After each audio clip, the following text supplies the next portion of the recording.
JD CNC have travelled to sunny Huddersfield at a remote location at a company called Sinclair Harding, an historical clockmaker, and we're going to go inside and talk to Stuart to find out how these clocks are manufactured.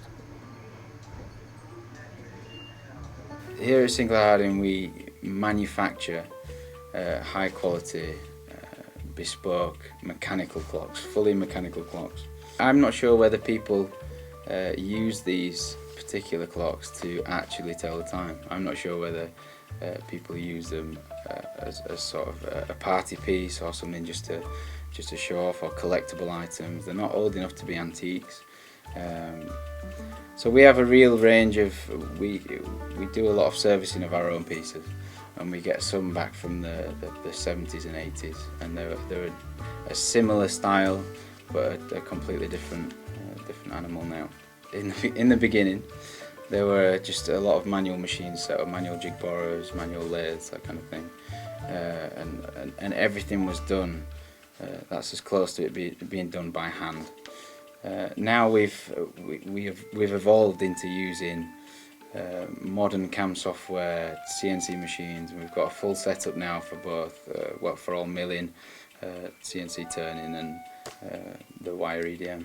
We use the EDM machine runs fairly regularly for us, and we use it for two real processes. One is decorative, so a lot of the decorative parts are sort of stationary on the clock. They're generally made from brass, and then the other side are the more technical pieces. So we use materials like hardened gauge plate. We use like spring hard carbon steel, and these are we use the EDM to get the high accuracy, the high surface finish, and it means that we need very little finishing time, very little processing when it comes to the sort of the finishing by hand, if that makes sense, for it to be technically accurate. Well, with the decorative pieces, we're not so much interested in accuracy. We're interested in sharp corners and surface finish, like edge finish, and we're really trying to keep that sharp, like neat edge.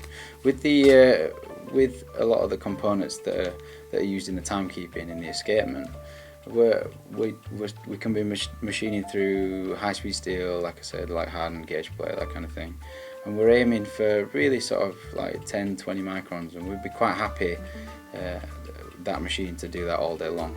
So the repeatability of the Jomars is excellent for what we require. So we're consistently hitting sort of 10, 20, 30 micron limits through sort of high-speed steel and hardened gauge plate.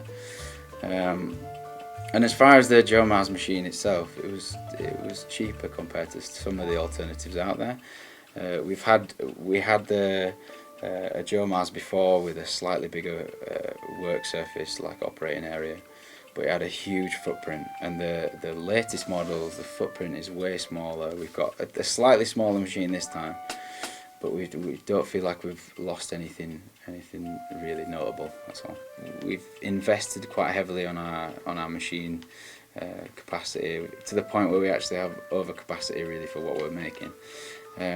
We tend to deal with really low quantity, like high quality bespoke products that we're able to design as well. We have full SolidWorks 3D setup.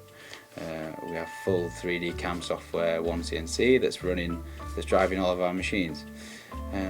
So we're in a position where we're open to head down any sort of sector, head down any sort of road that leads to different kind of subcontract work. It doesn't have to just be clocks, where we have the ability and the knowledge and the machine capacity to really sort of look into any sector.